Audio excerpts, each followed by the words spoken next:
Hello everyone, the iceberg के digital platform पर आप सबका स्वागत है। आज हम एक नए टॉपिक पर डिस्कशन करेंगे।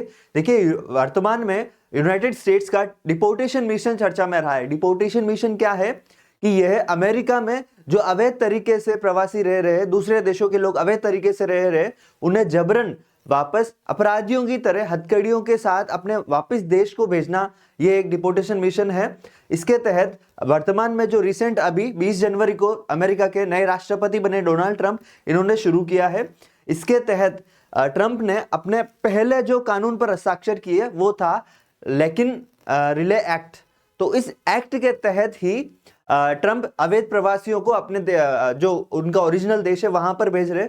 ये चर्चा में इसीलिए रहा और अपने लिए इंपॉर्टेंट इसीलिए है कि कल ही मतलब 5 फरवरी को पंजाब के अमृतसर एयरपोर्ट पर जो यूनाइटेड स्टेट्स का C-17 globe master plane land हुआ और उस प्लेन से अमेरिका ने भारत में 104 भारतीयों को जो अवैध प्रवासी थे अमेरिका में, उन्हें जबरन वापस भारत भेजा है। तो देखिए, हम इस बारे में चर्चा करेंगे। इसके साथ साथ हमें यह भी डिस्कशन करना है कि क्या यह भारत और अमेरिका के रिश्तों को प्रभावित करेगा और इस डिपोर्टेशन मिशन या ये जो अवैध प्रवासियों को निष्कासन का जो एक प्रयास शुरू किया है अमेरिका ने, क्या ये भारतीयों के लिए या भारत देश के लिए भी कितना यूजफुल हो सकता है अपने पर्सपेक्टिव से, तो हम उसके बारे में भी डिटेल चर्चा करेंगे। तो सबसे पहले हम बात करें कि देखिए, भारत के पंजाब एयरपोर्ट पर यूनाइटेड स्टेट्स का C-17 ग्लोब मास्टर लैंड हुआ। यहाँ से 104 भारतीयों को भेजा गया। अभी 20,000 से ज्यादा अवैध भारतीय लिस्टेड है जो अमेरिका के ऑफिशियली डॉक्यूमेंट्स में लिस्टेड है। तो 20,000 से ज्यादा ट्रंप ने कहा है कि इन भारतीयों को, अवैध भारतीयों को भारत वापस भेजा जाएगा, जबकि इसकी जो एक्चुअल संख्या है वो बहुत ज्यादा है, जबकि जो रजिस्टर्ड है वो 20,000 से अधिक है। तो यहाँ से अमेरिका के डिपोर्टेशन मिशन में एक सबसे बड़ी चीज है कि यह अमेरिका के जो यूनाइटेड स्टेट्स के पिछले साल चुनाव हुए तो उसमें सबसे बड़ा मुद्दा अवैध प्रवासियों का था। डोनाल्ड ट्रंप अमेरिकियों को यह भरोसा दिलाने में कामयाब रहे कि ये अवैध प्रवासी ही भारत अमेरिका की प्रॉब्लम्स की सारी जड़ है। तो इस मुद्दे पर डोनाल्ड ट्रंप को अमेरिका में बहुत बड़े तबके का समर्थन मिला और इसी कारण से डोनाल्ड ट्रंप ने अब तक की सबसे बड़ी जीत हासिल की। अब बात करें अवैध प्रवासियों की, तो देखिए, ये मुद्दा किसी भी देश के लिए बहुत चिंताजनक होता है कि कोई भी व्यक्ति बिना वैध पासपोर्ट के उस देश में एंटर करता है, उस देश में निवास करता है, तो ये डेफिनेटली उस देश के लिए बहुत चिंताजनक खबर रहती है। अब यहाँ पे बात करें, देखिए नेक्स्ट अपन बात करें, थोड़ा मैं आपको बता देता हूं कि जैसे ये लेकिन रिले एक्ट पर ट्रंप ने हस्ताक्षर किए। ये पहला कानून था जो ट्रंप ने राष्ट्रपति बनते ही इस पर हस्ताक्षर किए। अब थोड़ा सा मैं आपको डिटेल बता देता हूं।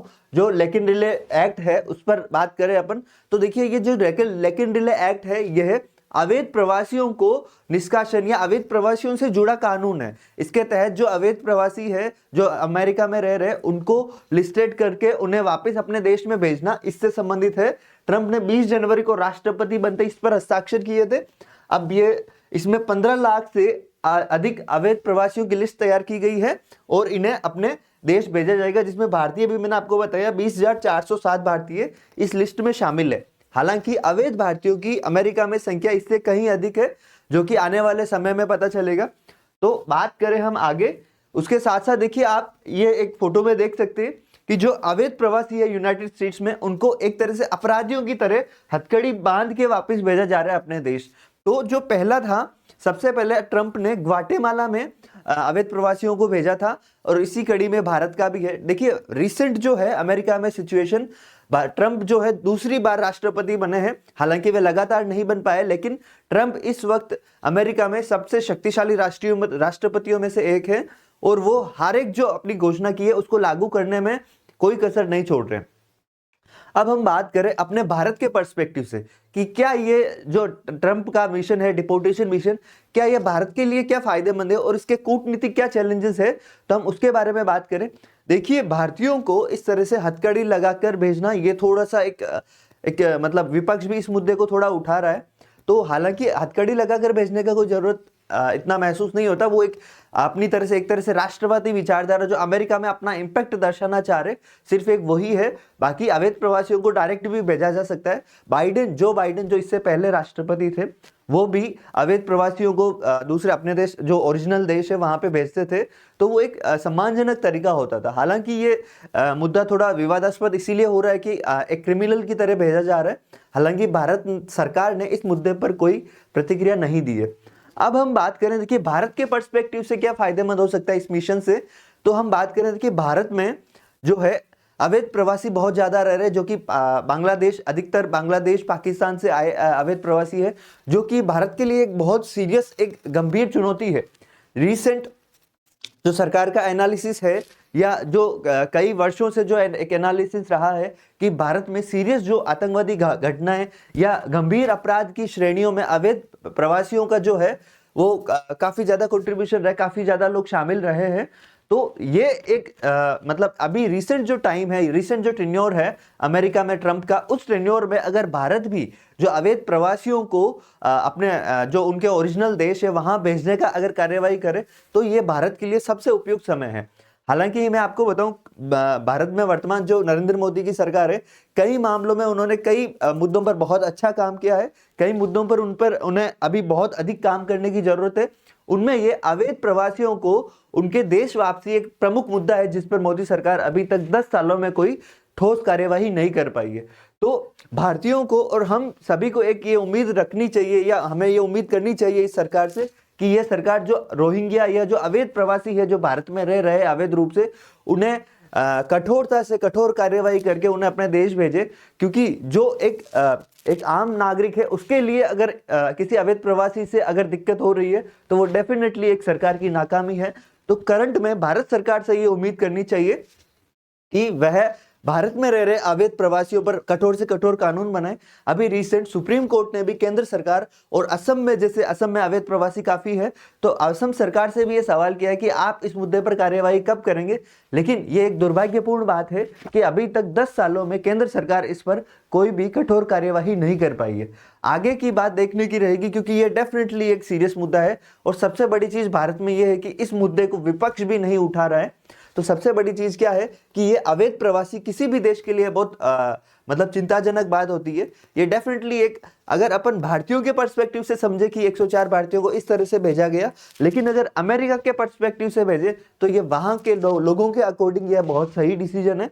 हाँ, लेकिन इनको भेजने का तरीका सेंट्रल गवर्नमेंट अगर यूनाइटेड स्टेट से बात करती तो डेफिनेटली इस मुद्दे पर अच्छा समाधान निकल सकता था।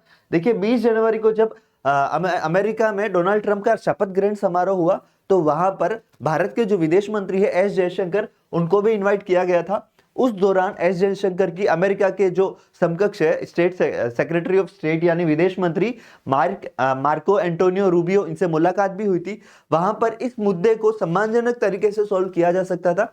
हालांकि ये अमेरिका का पक्ष है कि यह सही है, भारत सरकार ने इस पर कोई प्रतिक्रिया नहीं दी है।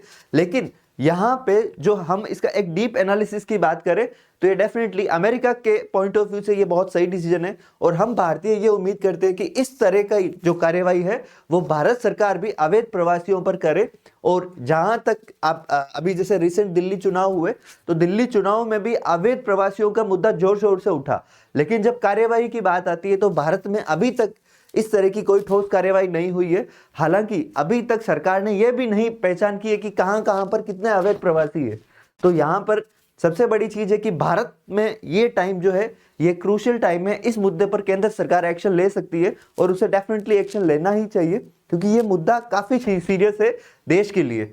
और सबसे बड़ी बात, अब एक हम बात करें कि जो डिप्लोमेटिक रिलेशंस है अमेरिका के साथ, क्या वो रिलेशन इससे बिगड़ेंगे? तो डेफिनेटली नोट। देखिए कोई भी जब इस तरह की कार्यवाही होती है तो जो रिलेवेंट गवर्नमेंट है उसको बताकर कार्यवाही की जाती है और उसकी सहमति भी डेफिनेटली ली जाती है। तो भारत सरकार को इस बारे में सब कुछ पहले से बता दिया गया है। और डेफिनेटली देखिए किसी एक मुद्दे पर दो भारत और अमेरिका के बीच रिसेंट ईयर्स में बहुत अच्छे रिलेशंस रहे हैं। कोई भी देश अपने काउंटर पार्ट जो बहुत अच्छे रिलेशन है उसके साथ, तो उसे किसी एक छोटी सी बात के लिए या किसी भी इस तरह के मुद्दे के लिए नाराज नहीं करेगा। तो डेफिनेटली इस बारे में दोनों देशों के जो टॉप लेवल पर डिस्कशंस हो रहे हैं उसमें कोई दिक्कत नहीं है। हो सकता है कि जल्दी ही नरेंद्र मोदी की जो भारत के प्रधानमंत्री है उनकी यूनाइटेड स्टेट्स की विजिट हो, उसमें और कुछ सॉल्यूशंस निकले। तो ये मुद्दा जो है यहाँ पे भारत और अमेरिका के डिप्लोमेटिक रिलेशंस पे कोई फर्क नहीं पड़ेगा। हालांकि भारत सरकार को जो देश में जो अवैध प्रवासी है उन पर कठोरतम कार्यवाही करने पर विचार करने की जरूरत है। तो यह देखना रहेगा कि भारत सरकार इस पर क्या कार्यवाही करती है। इसी तरह की वैल्यूएबल इंफॉर्मेशन और एनालिसिस के लिए आप द आइसबर्ग प्लेटफॉर्म से जुड़े रहिए। Thank you everyone. Next class में हम लोग नेक्स्ट टॉपिक पर मिलेंगे।